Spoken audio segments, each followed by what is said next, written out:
doors, they're pulling out drawers. They are curious, and unless their curiosity is squelched, it develops, and as adults, we want to know about the world, unless our natural curiosity has been destroyed. We want to learn, we want to have information. A child very early on starts playing.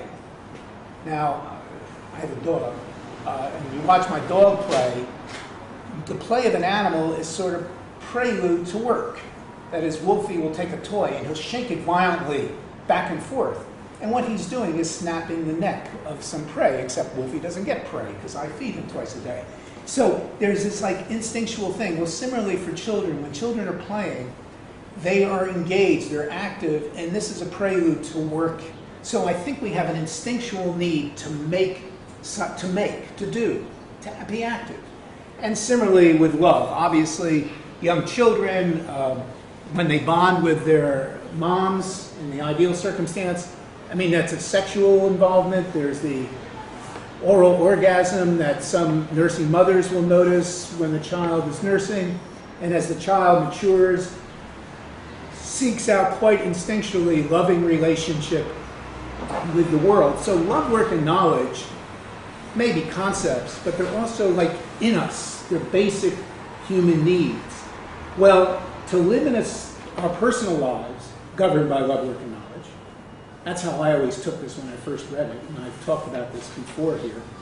But to imagine a society governed by love, work, and knowledge, that is a self-governing society under these headings, this is one definition of anarchism. That is, no government, no state, people acting together on love, out of work, and out of knowledge.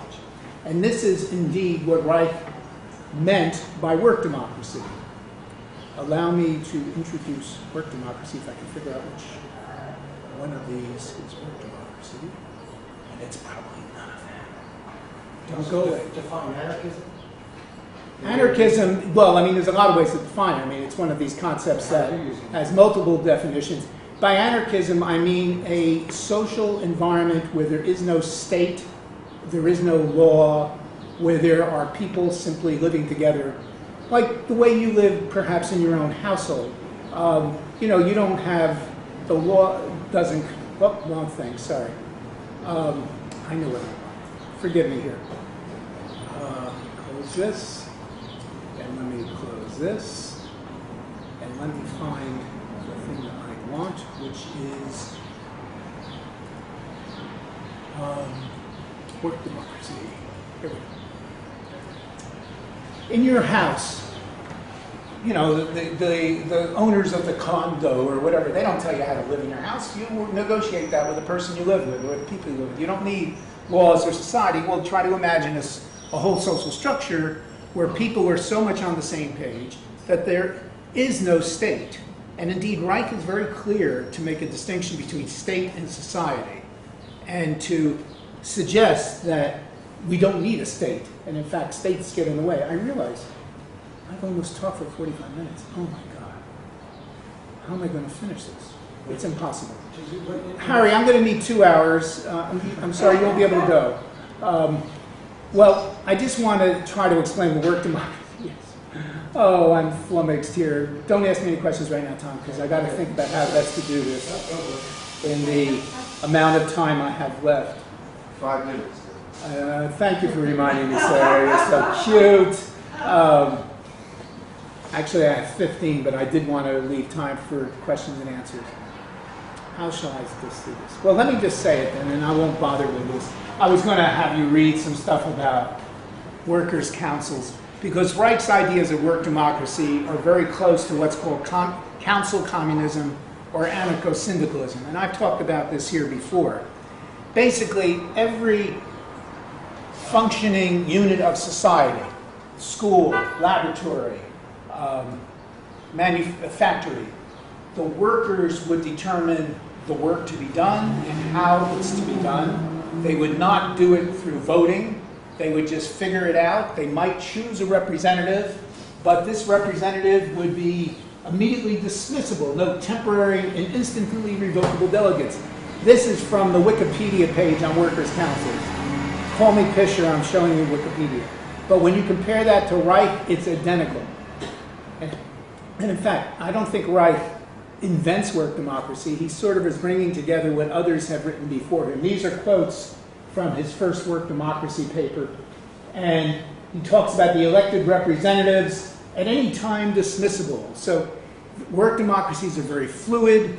The leaders don't get entrenched in their leadership because they can be replaced at any moment. And they decide how to do their work and what work needs to be done. However, you cannot talk about work democracy separate from his vision of what he calls vitally necessary work. That is, not all work is going to exist under a work democracy. You're not going to have people manufacturing toxic products, for example, under a work democracy. Those are not vitally necessary. What we need are products that support our basic human needs of love, work, and knowledge. And if you want to break that down to our need to be able to breathe fresh air, to our need to be able to drink clean water, etc., etc. So for Reich, the organizational format, work democracy, is inseparable from a vision of what kind of work would exist were we free of armor, were we free of distress, were we free of neuroses. And thus, you need to read his discussion of vitally necessary work. And here, I'll simply, well, no, I won't.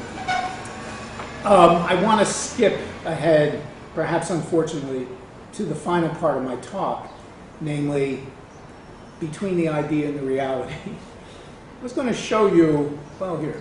Does anyone recognize this? Is that from the radio show?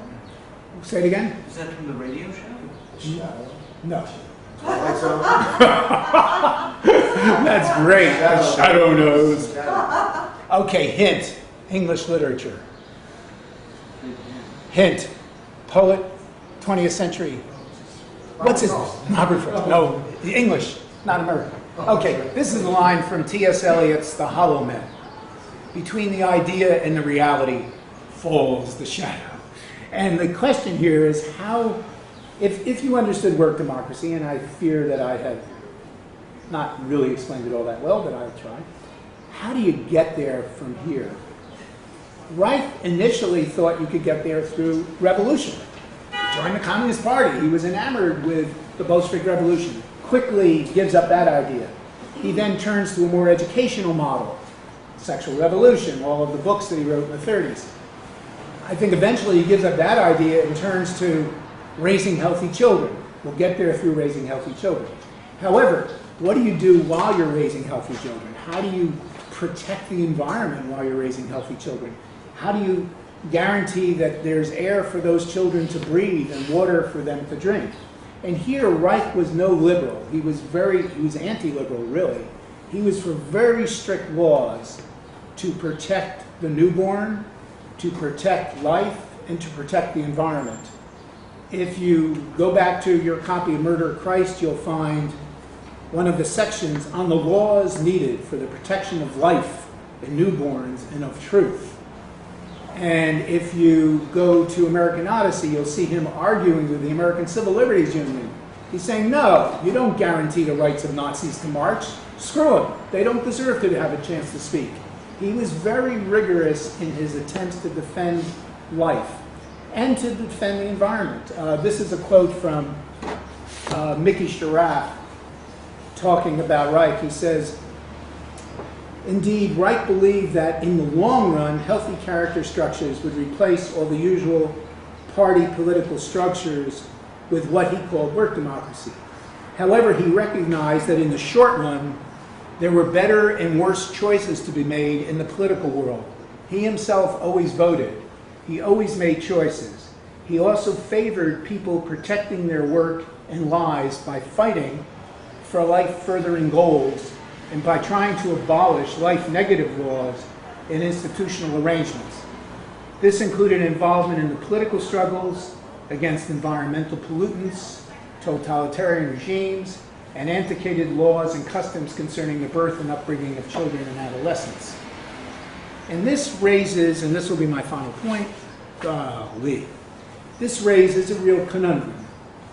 If we're going to have strict laws protecting life, how how are we going to get to that anarchism? How are we going to get to a work democratic society where there are no laws?